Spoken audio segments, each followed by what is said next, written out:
Ford is getting rid of all its dealers. That's probably a headline you've seen recently, and you've probably also seen a certain headline that says Ford is getting rid of dealer markups. Makes you really want to click on that and say, wow, okay, this is happening right now. Well, yes and no.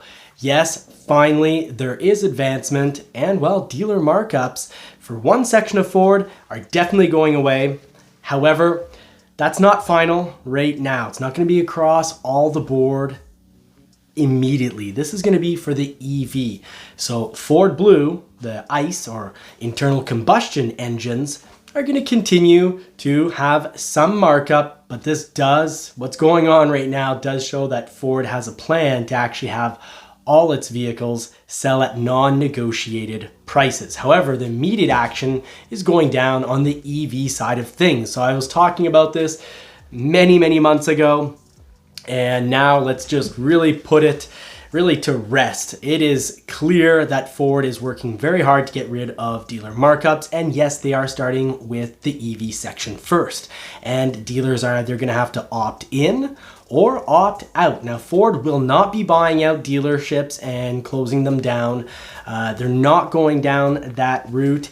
And actually, Ford is not going to be selling 100% online and then direct to your home. That would be direct sales. So there have been thumbnails saying Ford is going to a direct sales process, and that's just incorrect. I'll tell you at the end of the video, probably what the hybrid system we're going to get at the very end is probably going to look like. But first, let's deal with the facts. Let's really cover exactly what's going on right now. And I do want to point out that Jim Farley at the Las Vegas dealer meeting, according to Tim Bartz, so if you don't follow Tim Bartz at Long MacArthur, you should. And if you need a vehicle, he can have those drop shipped, meaning, even if you don't live in Kansas, he can have those delivered across the country. But he said, he quoted Jim Farley directly as saying, "We will never sell directly to consumers." And Bill Ford at the dealer meeting also mentioned that the dealerships are a very important part of the process, because Ford wants you to have a place to bring in your vehicle, a place to ask questions about your future vehicle. But Ford definitely does want to very quickly, with electric vehicles, remove all markups, set pricing, fair for everyone. Everyone gets the same price no matter who you are. No one gets taken advantage of, and no one gets the vehicle for less. Just fair pricing, get that pricing as low as possible. Try to cut a couple $1,000s out of each vehicle, out of the cost. So lower cost to Ford, lower cost to us, the consumers. And there are some very exciting Ford electric vehicles coming up. Ford is converting pretty much all its icons, meaning most certainly the Ranger, and there's been talk about that, and I've been covering that over the last year, but there'll definitely be a plug-in Ranger as well as an EV Ranger down the road. But for now, what's going on? What is Ford doing concretely right now? Well, first of all, Ford dealers have the next few weeks only to decide whether they're getting on board with the EV and the no markups, the set pricing. They've got a few weeks to decide. And what they need to decide is, do they want to be tier 1, meaning they invest $500,000? And this will probably mean the requirement to have one fast charger. They'll need to have mechanics on site that can fix electric vehicles. And that's with this $500,000 investment, they're going to get to sell 25 electric vehicles per year. Now, dealerships are being asked to if they're smaller, to specialize either in ICE, internal combustion engines, specialize in just EV, or specialize in commercial vehicles. Now, bigger dealers, they're going to get to do all three if they want. So this is great. And for bigger dealers, they're going to want to go with the tier 2. Tier 2 means that they need to, the dealer, invest $1.2 million. So this means there's going to be at least 2 fast chargers on site, and those aren't, they're not going to be set up within a few weeks, but then the decision whether the dealer is going EV does need to be done in the next few weeks. So these elite dealerships that have invested $1.2 million will have at least 2 fast chargers. We'll see down the road if it's going to be 3. More news to come on that, so you'll want to like and subscribe not to miss out on any news, because actually I covered kind of that this would sort of be the process. I started talking about this last January, so about 9 months ago. And let's conclude what this is going to mean for the ICE. If you're an internal combustion engine kind of person, great news for you, because some of this is slowly going to come with time to the ICE vehicles. It's not guaranteed, but it's looking pretty clear. So let's just continue. Dealers do have until October 31st to decide to opt in or out, and it's going to be very clear in their contracts. In opting in, they're going to have non-negotiated prices. So no markups, no ridiculous dealer fees, set pricing. And actually the FTC is putting in laws that are also going to require dealers to only offer, when they offer services, they're going to be having to offer services that add value for the client and the product. Pricing is going to need to be upfront, honest. You won't be able to hide pricing. You'll need to talk about the whole pricing. You can't just say, it's $500 per month. And then when the dealer is asked, well, how much am I financing? What's the initial cost? How much are the taxes? They go, you know what? All I can give you is $500 a month. Well, that's going to be illegal relatively soon. So this is great. There's a lot going on to combat dealer markups, and not all dealers are bad. Some dealers are fantastic, but as I've said in previous videos, don't just automatically trust a dealer. Do get all the paperwork, full out explanation, and also of course get them to sign promising you the price. Now, continuing right along. Now, what's coming out of this, and it's pretty clear, there will be some, what you could say, it's not direct sales, the Tesla method, but it is more of a direct sales approach, because dealers who opt in for, the top tier, the elite tier, where they're allowed to sell a lot of electric vehicles per year, well, they're going to need to get on board, like I mentioned, trained staff. So that means the sales staff. That also means mechanics, parts department for accessories for your electric vehicle. But what's really cool is, they're also saying an improved digital and in-person vehicle purchasing and ownership experience for customers. So that digital part means I highly predict, and I said this back in January, that when Ford talked about direct sales, they're talking about getting your price online. Kind of like when we reserved an F-150 Lightning. Well, I do very much believe and foresee that you're going to be able to go online. You will be able to get an exact price, print it off, and when you have that price in hand, I don't know yet if there's going to be a reservation process in which, you put your money down and then Ford says basically, you've bought this vehicle, now go to the dealer and bring your build in so that they can, answer any questions you have, put your order in, really provide final service, making sure sometimes people go and they buy a Mustang Mach-E figuring, oh, of course I can tow with this. No, you can tow in Europe.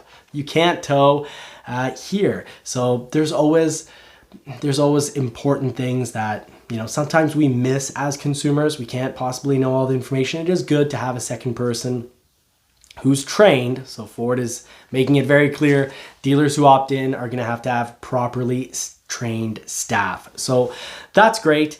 And well, dealers that choose to opt out now will have a chance to opt in later, which I can understand. Some dealers are going to opt out saying, well, you know what, if I'm going to get, let's say, 30, 40, 50 Lightnings per year and about the same number of Mach-E's, it's not worth this initial investment.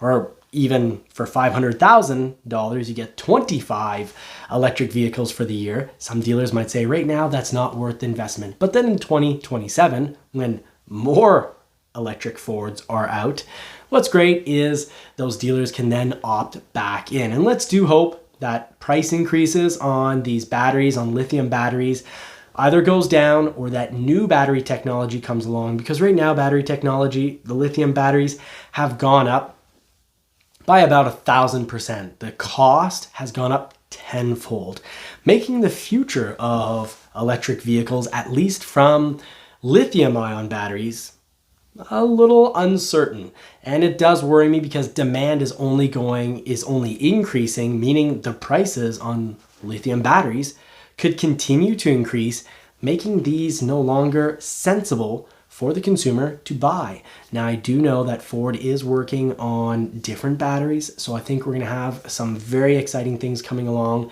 We should see some changes to the battery in the Mach-E for 2023 or 2024, so lithium phosphate. So let's hope that brings down cost, and I do like the overall benefits that lithium phosphate brings, such as fast charging above 80%, and also when you're below 15%, being able to charge at a pretty darn good speed. So that would make what you could say long distance traveling faster, because no one complains all that much about having to stop for gas and it taking, 5 minutes at the pumps. But when we can get charging down to 5 or 10 minutes, and give us a couple hundred miles of range more than electric vehicles, who's really going to be able to argue? Well, at least the argument in regards to practicality and long distance driving, that will finally be resolved. So Ford is also working on charging cables that what you could say is they're sort of liquid cooled, refrigerated cabling, you could say. So I look forward to finally, getting more information on that. I really hope this comes to fruition, because the two things holding back the batteries right now are, of course, the speed that we recharge, and well, part of that speed of being how fast you can recharge is based on how much power you can send through the recharging cable. So you can't send an infinite amount of power. The cables get hot and can potentially overheat, melt, catch fire. So that's what's going on. I do want to keep you all informed. So please do stay tuned, like and subscribe. And let's just finish this show off really with what's coming to dealers. And a lot can be told from this quote from Jim Farley. He said, quote, "We're betting on the dealers. We're not going to go direct, but we need to specialize." Farley said, "The main message I have for the dealers, which I've never said before because I didn't believe it was true, is that you could be the most valuable franchise in our industry. We want people to take on these standards that will be profitable in executing them. It will not be good for the dealers or for the company if people take on these standards and they don't get return on their investment." So what really Jim Farley is saying is, trust us. And I think dealers should trust Ford. Some dealers were worried when Ford dropped the Fiesta, they dropped the Focus, they dropped the Taurus, and they dropped the Ford Flex. So they dropped those 4 vehicles. Some dealers were worried, and things have actually been fantastic and better than ever before, because what did we get to replace it? The Bronco. Demand is way higher than they could probably build 200,000 of those per year and still not satisfy the market. The Maverick, same thing. Incredible demand. The Lightning, incredible demand. The Mustang Mach-E, incredible demand. 4 models, new models, replaced, people weren't lining up to buy Fiestas, and I'll tell you, the Fiesta was not my favorite model. Found it okay, but I can tell you with having a Maverick instead, wow, absolutely love the Maverick. And I'm not just saying that because it's popular, I'm saying that because I drove it and several times, and we absolutely love it. So I'm gonna say it, I can trust Ford with this movement going forward, and I can also trust Ford that the success they're going to be getting with the EV segment is going to show dealers that, hey, if you follow the rules, you can still be profitable. And when contracts are up for the ICE dealers, the internal combustion dealers, guess what? I am 100% positive we're going to be seeing clauses that require dealers to, not have dealer fees and sell at the suggested retail price or whatever the internet price may be. That I am very confident is coming. You can tell from the language that's being used at Ford Motor Company. So I look forward to bringing that all to you. So subscribe, that way you won't miss it all, and it does help feed now, I guess, 2 poodles. Thank you so much for all of your support. Thank you for watching. If you made it this far, do comment finisher. And I'd also love to know, let me know, do you think the EV model for Ford with no markups, do you think it's gonna succeed? Or, maybe you don't believe that these contracts are gonna be tight-clawed enough and that dealers are still gonna add markups. I'd love to know what you think. Do you also think that it's gonna eventually make it to the ICE segment? Basically, do you think Ford can get dealer markups under control? Let us know your thoughts. Let us know your experiences. Thanks again, and have a great week, and see you at this Friday's live at 7:30. Take care.